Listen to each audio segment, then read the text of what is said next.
I'm watching a YouTube video the other day about romantic comedies by a creator named Marina McBain. I think I'm pronouncing her name right. Really great video. Like, honestly, one of the best romantic comedy in defense videos and perspectives I've seen on YouTube in a very long time. But there's some things that we gotta talk about, because I feel like there was only two things said that I feel like I gotta defend as a male in this, because I feel like there's two sides to every story. So this video was made by a YouTuber who's 23 years old and from the UK. I'm 38 years old from Texas in the US. Totally different generations, totally different upbringings, everything. So we get different perspectives. But I'm watching this video by this young woman who's got amazing taste in romantic comedies. Like, I'm proud of her parents for letting her grow up watching these, because she's naming movies. I'm like, yes, yes, yes. You know, but there was one thing that was said, and I'm going to get to 2 points, but the main thing that was said that I feel like I had to make this video was this. It's not crazy to say that we want these films to feel like how they used to be, but at the same time, I think that these old films can actually be really quite toxic. Or in the movie Grease, when Sandy changes her entire personality and appearance to fit into Danny's expectations, reinforcing this toxic idea that women must alter themselves to win a man's love. So yeah, a lot of these movies are actually way more flawed than we remember, so I think that a modern rom-com needs to ditch these past ideas and go with something more real. Does this generation of men and women think Grease is toxic? I had to ask that question. Is it toxic? And am I wrong for thinking the opposite? That's what I wanted to discuss in this. And most y'all who watch my channel are probably like, what in the hell are you doing, Brian? Don't defend Grease. You don't need to defend Grease. Nobody needs to defend Grease who's actually seen Grease. And I really think she's seen it. Based on her video, like I said, this is not to be she's wrong and I'm right. This is not that video at all. I don't think she's wrong at all. I think it's a weird perspective to have on the movie, and I want to defend. I don't know. I just felt like I had to talk about it. But there was two things. So before I get into the greasing, there was two things in the video that was said. And as a male, I want to talk about it because, as I said, we live in a day right now where it's like men are wrong and women are right. I'm not getting into a sex conversation. This is not a misogynistic feminist conversation. But there was something said, and I just want to correct a point she said. So there's a part in the video where she's talking about how much easier it was for men to escape the rom-com. What's the word I'm looking for? Stereotype than it was for women. So let's look at that. Whilst being cast in a rom-com could launch a career, many of the stars became known and pigeonholed by casting directors for their association with the genre. Rom-com star Sandra Bullock purposely left the genre because of the risk of typecasting, and she's actually really lucky to have managed to escape the rom-com typecast, because for most women, this proved to be a really difficult challenge, but for the men, like Hugh Grant and Matthew McConaughey, they were able to get out just fine. Now let's see what Matthew McConaughey had to say. When I had a really successful romantic comedy run, where I was the go-to rom-com guy, and those movies were succeeding. They were doing well in the box office, and I'd done like 4 or 5 in a row. Now that did box me in because no one, people just saw you as that. That's it. So what that did was, if I did go and I snuck in a few independent dramas in there that were not romantic comedies, audiences didn't react to them. They're like, no. I want to see you over here. Yeah. You see, there's two sides to every story. And I feel like just looking at it from the female perspective she's a female. You're going to look at it from the female perspective. I'm trying to look at it from all perspectives right now. So that was my only it wasn't that easy for Matthew McConaughey either.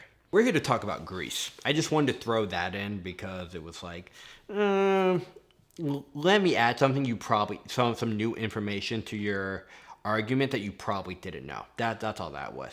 Let's get into Grease. Or in the movie Grease, when Sandy changes her entire personality and appearance to fit into Danny's expectations, reinforcing this toxic idea that women must alter themselves to win a man's love. Is Sandy changing her identity and the way she dresses to please Danny Zuko's character toxic and problematic? If you've seen the movie, you know the answer is no. Because Danny Zuko is spending the entire movie, essentially, trying to win Sandy back because he keeps messing up. He's playing into this persona of Danny Zuko, but that's not who he is. Who Danny Zuko really is who he was with Sandy at the beginning of the movie during summer break on the beach. That's who he is when he sees her for the first time. He gets excited like a little kid, and then he snaps like, oh, I gotta be Danny Zuko. You know, I'm gonna be the cool guy. Sandy! Danny? What are you doing here? I thought you were going back to Australia. We had to change of plans. Well, that's cool, baby. I mean, you know how it is, rocking and rolling and whatnot. Danny? So he's playing into this persona. And he spends most of the movie changing who he is. She goes on a date with a jock. So what does he do? He goes to the coach of the high school and is like, I want to join sports. And he spends this whole montage trying to impress her by being somebody he's not. Somebody he thinks she wants him to be to win her back.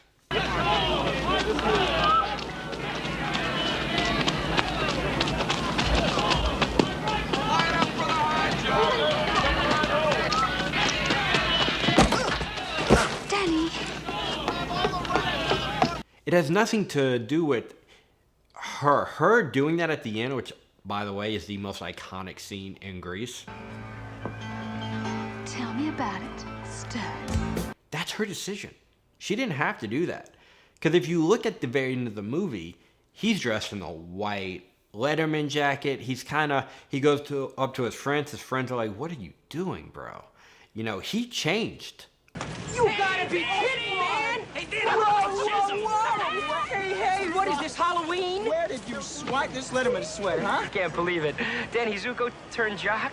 That's right, I did. What are you doing, deserting us? Oh, come on, guys. You know you mean a lot to me. It's just as Sandy does, too, and I'm gonna do anything I can to get her, that's all. Identity and everything for her. But the toxic, problematic part is when she meets him halfway and does the same. She didn't have to do that. That has nothing to do with the story. She could have just shown up and said, hey, can we talk? Or something, dressed as how she is. And nothing would have changed. He still would have been happy and in love with her and everything. How she dressed at the end was just something she felt she needed to do. But it had nothing to do with, she didn't need to do that, essentially. I'm like stumbling because I'm like, why am I defending this movie like this? Just watch the movie, you know. But it made me concerned that this younger generation might not really know how to watch rom-coms. If we live in a day where everything they see is perceived as toxic or problematic to today's standards. But there, you know, and I'm not saying this girl Marina is doing that, because if you watch her video, which I very highly suggest watch her video, it's very good. It is very good. I just had a problem with this last part, which it's crazy. This part, it's a 29-minute video, and it's this whole like really, really good up until the 27-minute mark, like 2 minutes before the video's done, and she goes into what's toxic, and she says movies shouldn't be made like this anymore. So yeah, a lot of these movies are actually way more flawed than we remember, so I think that a modern rom-com needs to ditch these past ideas and go with something more real. Personally, I don't see anything problematic with it. I mean, you have so much other problematic things in that movie that are real. I mean, you got Frenchie, who colors her hair. You know, she's trying to be somebody else. She doesn't know who she wants to be. She wants to drop out, go to beauty school. You got Riz, who teen pregnancy and all that stuff, you know, problematic. But because Sandy changed her identity, didn't even change her identity. She basically did an act of devotion for Danny Zuko and met him halfway when he was already changing. Now Danny kept messing up in Greece, obviously, you know, when he goes to apologize after the dancing. So the big conflict is they go to the dance together. You know, they're dressed how they are. He loves her how she is. She doesn't have to change. But they're running off together, and that other girl pulls him back in to the dance while the cameras are rolling. So Danny's just being kind of a nice guy and going with the flow. He doesn't want to embarrass this other girl who just pulled him in. He doesn't know what to do, so he just keeps dancing. Sandy sees that and is like, she's offended by it because he's with another girl. I get that, teen drama, whatever. He tries to make up for it. He messes up. He tries to cop a feel when they're in the car at the drive-in. He's just a teenager, you know, which wouldn't surprise me because they spent the whole summer together. You know, it's not like if it was their very first date, that might have been too far. I'm not condoning any of what Danny did, but she paid the price for it. And literally seconds later, after she shuts the door on his nuts, essentially, or not essentially, like literally. There's something to you. To you? You think I'm gonna stay here with you in this sin wagon? He realizes he messed up, and he sings this whole ballad about how he messed up. So I'm trying to see the point of I'm trying to see the point from the female perspective of how Sandy changing is toxic when Danny's doing the same thing. He's changing who he is for her. I don't know. I don't know the point of this whole conversation. I just wanted to sit and rant because I was like, I saw this video by this YouTuber who's really good, have this perspective that one was different than mine. And I feel like in film, we should have these conversations. Men and women should have these conversations. What's toxic? What's not toxic? What does this younger generation consider problematic with romance movies? Because here's the thing, and she says it in her video, they just don't make them like they used to. And she has some amazing points, like far better points than I could ever talk about.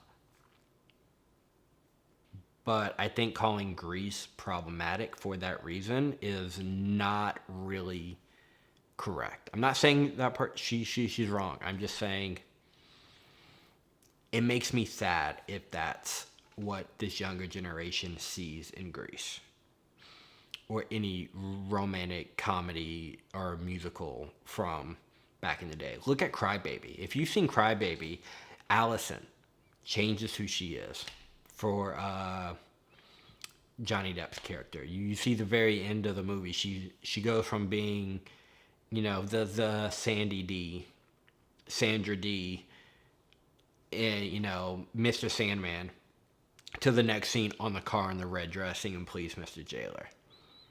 It's iconic. And it's a movie. But we don't get these kind of movies no more. And maybe I'm defensive right now because I love these movies. I grew up with these movies. And I totally agree with Marina's whole video that I wish they would make romantic comedies like this or just romance movies like this. But we live in a day now where there are too many things that people consider problematic. I think we live in a day now where a guy can't even hold a girl's hand in public without it being problematic, you know, which is sad.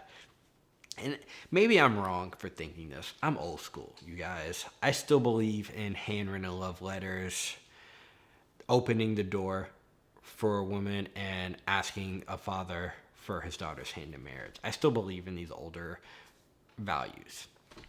I don't know. I don't know why I made this video. I just felt obligated as a dude to defend Grease.